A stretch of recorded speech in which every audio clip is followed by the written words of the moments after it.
Lewis in the Black Horse Pub.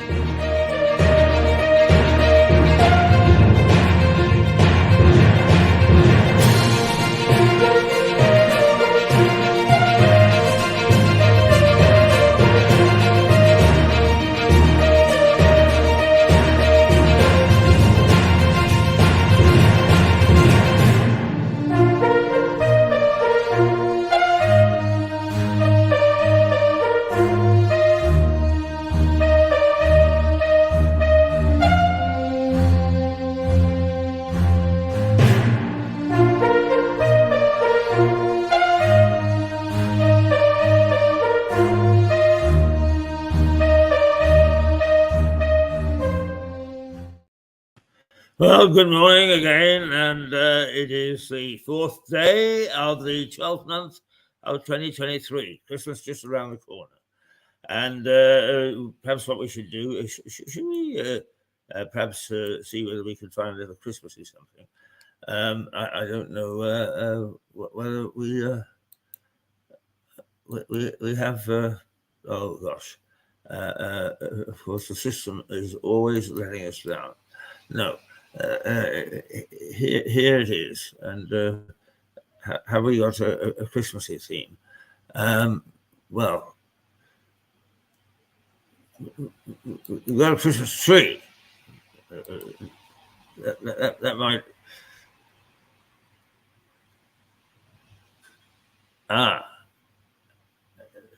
It looks as if that Christmas tree is invalid, it says. Nothing to. So I hope that everything else is okay.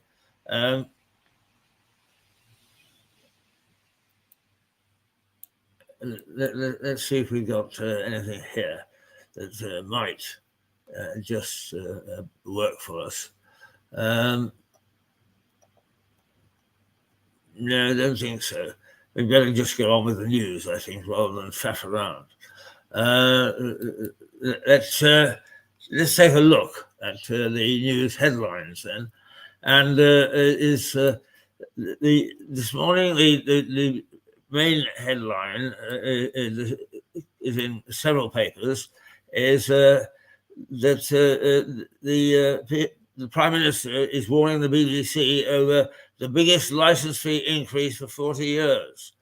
Rishi Sunak has told the BBC to cut costs amid warnings ministers could intervene to limit next year's licence fee hike. Several of Monday's papers carry stories on the BBC licence fee. The Daily Mail is reporting that Prime Minister Rishi Sunak is asking the corporation to cut costs.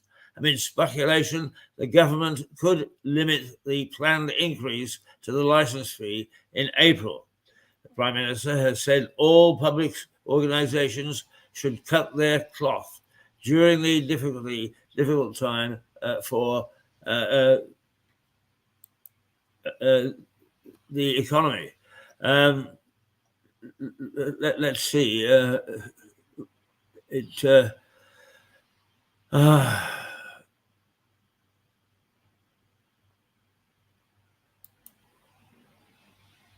There we go, the BBC. So we've seen what the Mail has said, and now the Telegraph. Its front page says Sunak to block BBC licence fee increase. Right, it is the same story on the front page of the Daily Telegraph, which quotes Mr. Sunak as saying the BBC has to be realistic about what the public can afford. The paper says there is frustration from some BBC figures given the planned increase comes on the back of a 2-year freeze. George and Amal Clooney are pictured on the red carpet in London.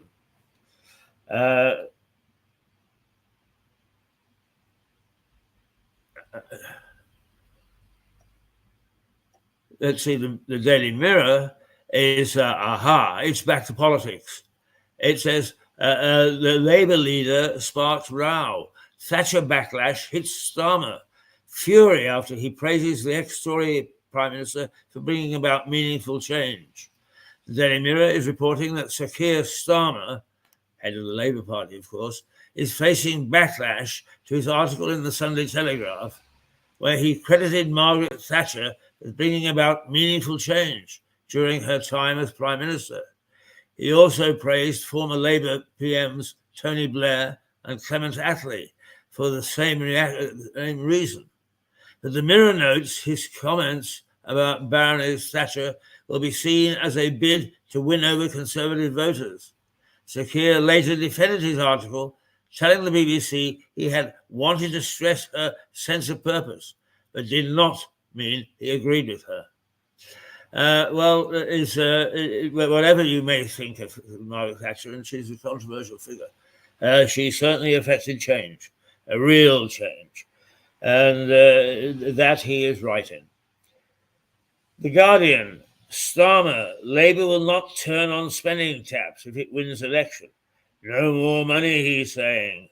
The Labour leader is also the main story on the front page of The Guardian, which looks to a speech he will give to the left-wing think tank, the Resolution Foundation, today. Sir Keir will say Labour will not turn on the spending taps if it wins the next general election, sparking fears from some that he is preparing to sign up to public sector cuts. Right.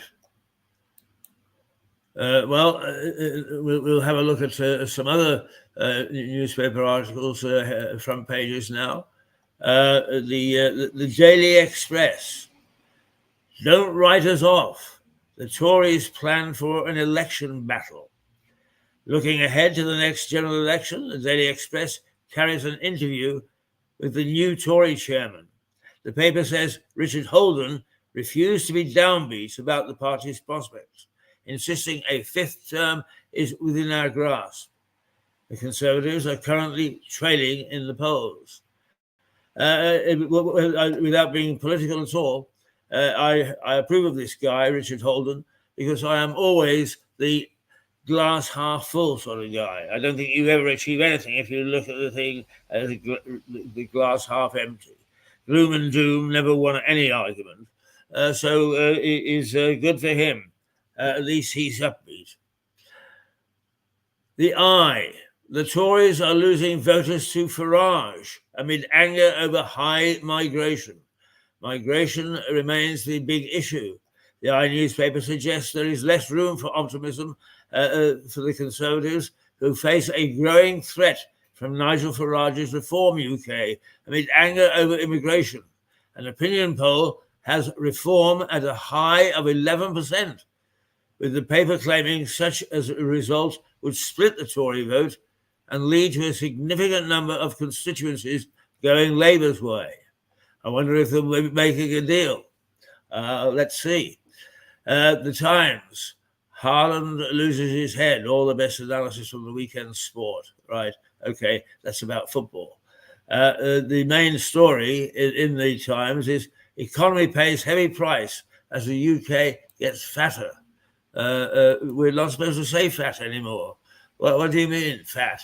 Never mind. The story says that the Times focuses on the cost of Britain's weight problem. The paper says the economy is paying a heavy price, £100 billion, it claims, and will scupper Mr. Sunak's plans to get the sick back to work. Baroness Kinnock of Holyhead, who has died aged 79, is also pictured on the front page. The Sun, a Christmas knees-up insult. The Sun is carrying a story about train strikers, balls to Britain. The union parties, meaning not the union party as in political, but as in whoop-de-woo-doo-woo. The union parties, but you can't. The Sun reports that bosses at rail union ASLEF held a Christmas party on the same day it began a week of industrial action. The paper describes it as a Christmas knees-up insult. The Metro, the big cheesy with bacon, is a picture on the front, but its main story is a cyber attack on a hospital used by royals. Show us the money, it says. Show us the money is Metro's headline, which reports hackers are threatening to reveal the royal family's stolen health records unless they are paid £300,000 by Tuesday. In other words, blackmail. Well, the price for blackmail is very high. If they are caught, and there's every chance that they will be treated very, very harshly. Particularly, the royals may be controversial, but so far, Charles and Camilla have not put a foot wrong. Never mind what's going on in the background, they've not put a foot wrong. And one has to grant them some commendation for that. The Star. Brace yourselves for Ice Rink Monday. Skate Britain. Biggest snow bomb for 2 years. And for the second day running, the Daily Star focuses on the cold weather conditions, which are hitting large parts of the UK. The paper says Brits should brace themselves for Ice Rink Monday. Well, what is the weather forecast? Let's take a look right now, shall we? Because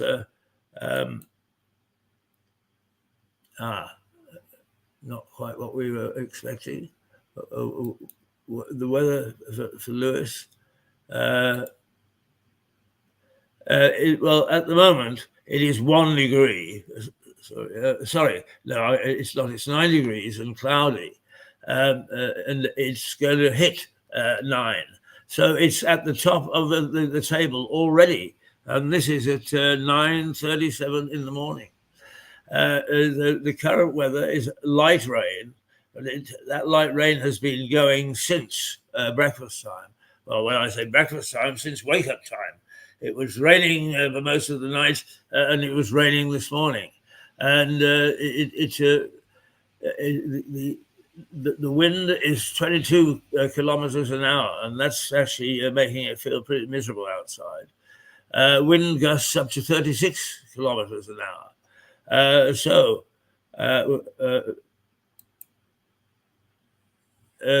Today, let's see, the air quality is okay, but it's not very warm, and really, well, it's warm as it's going to be all week at 8 degrees.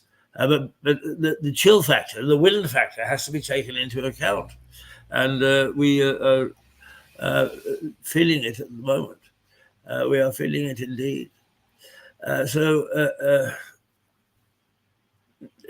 If we're going to get a snow bomb today, it's not going to hit Lewis. It's far too warm for snow. I know it's a strange thing to say, far too warm. But there we are. That's what the weather is. It's miserable. It's raining. There's it says a mild breeze, but it's a stiff breeze actually, with gusts, which are lifting my hat off and not giving us much chance to get at all comfortable. Let's just go back to the newspapers for a moment or two. The Times leads on research which says Britain's obesity problem, oh, they got the word right there, not fat, is costing the UK around £100 billion a year and looks set to scupper Rishi Sunak's plans to get the sick back to work. The paper says new analysis shows the impact on national productivity from people carrying excess weight is 9 times bigger than previously thought. The Department for Health says it is taking firm action to tackle obesity. Now, I a couple of years ago, I went to my doctor just for an ordinary checkup, which you could do in those days. And the nurse sort of grinned at me and said, "Oh, you're obese." Well, basically, what I did was I exceeded the guidelines. I don't feel myself obese. I look a little chunky, but I'm not very fat. But it is part of this 100 billion taking a look at what the guidelines are, or what people are really excessively overweight. I mean, this is the overweight thing, in my view. I don't look a bit like that, and I'm sure that most of you don't. But that is my view of obesity. Am I wrong? I don't know.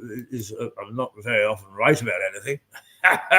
But so the whole idea that being fat is costing us so much money, if it is true, is anathema. And it's about time that we really did take things into account. We didn't have this, I'm going to sound my age now. We didn't have this during the war because we didn't have the food.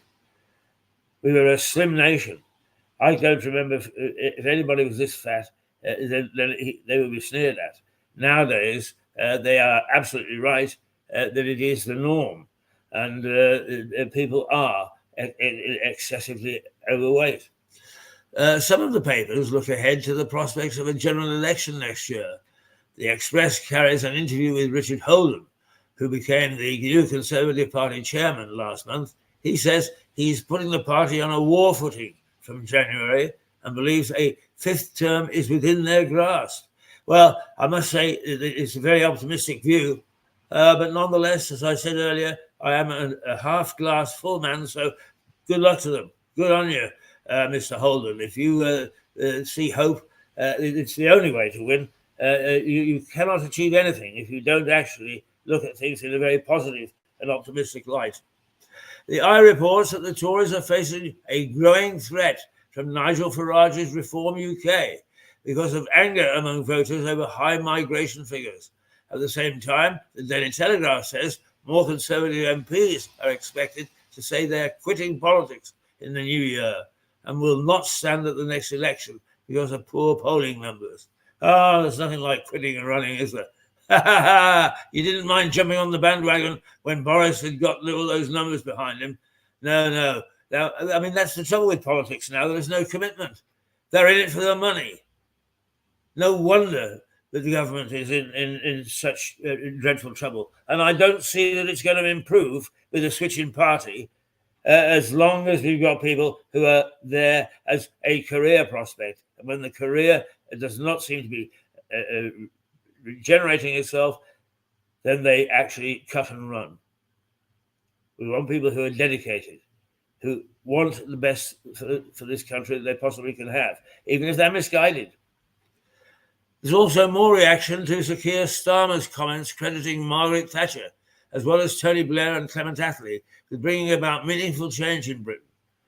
The Daily Mirror describes the Labour leader's comments about the former Conservative Prime Minister as bizarre, and says they have enraged some in his own party.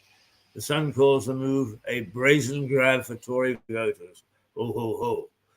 Both the Telegraph and the Mail lead on comments from Rishi Sunak urging the BBC to be realistic about what the public can afford ahead of a planned rise in the cost of the licence.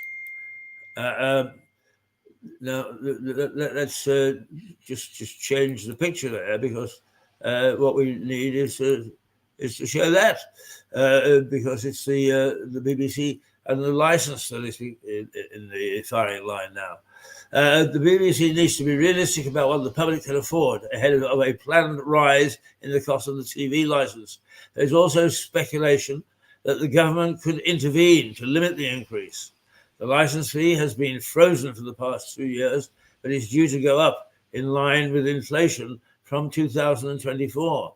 In a statement, the BBC said it would continue to focus on delivering world-class content and providing great value for audiences.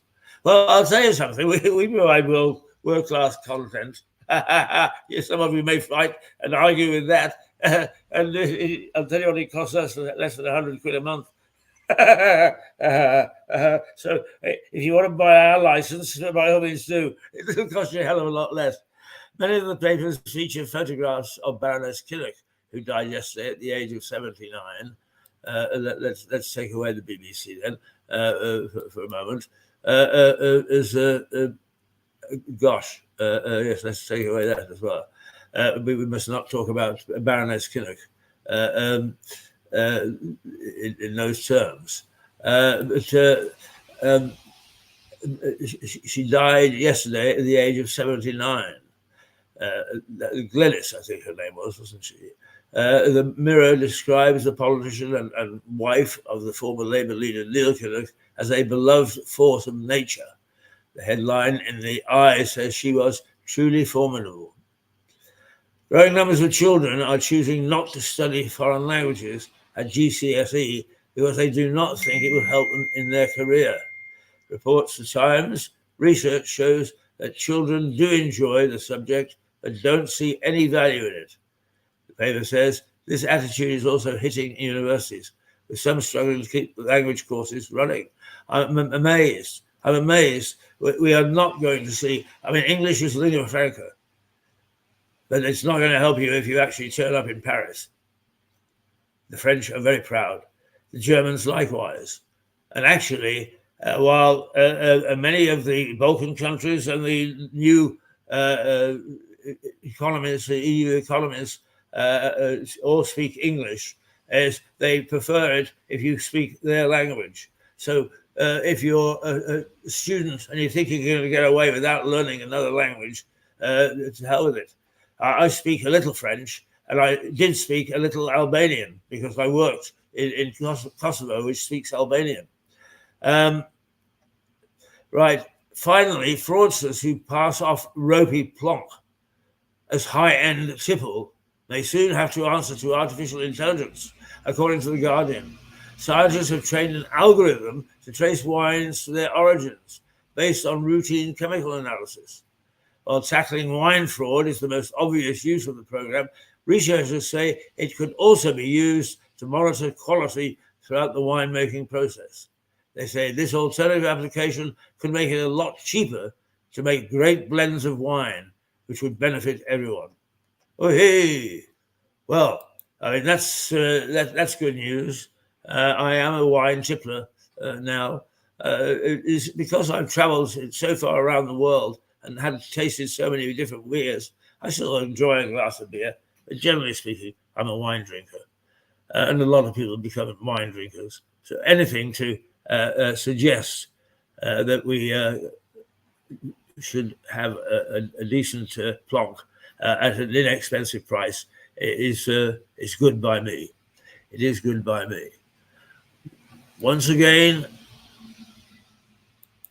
the weather for Lewis, 9-degree high. It's 9 degrees right now. It's cloudy. We're going to have heavy rain. That's changed from light rain. And a moderate breeze. The breeze is more than moderate, I'm afraid. It's fairly stiff with heavy gusts, and it's going to get more so as the day progresses. Well, not really. Just up until midday, we can expect winds at about 11. Whereas late afternoon, 5 o'clock, 6 o'clock, it's going to be down to 4 before rising again to 9 and 10 at mid-morning, mid-evening, or whichever way you want. It's 2 o'clock in the morning anyway. But I'm afraid that the chances of rain remain throughout the day at well over 80%, perhaps dropping just a little bit around 9 o'clock tonight, but not much. So be prepared for a day of rain. We're off to Normandy in a little while.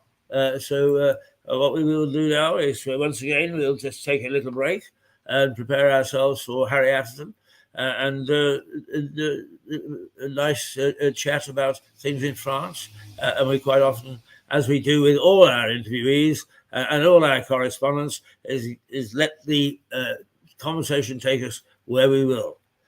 That's one thing about Mirador. You never know what's going to be talked about. Sometimes it may be dull, and sometimes it may be absolutely scintillating.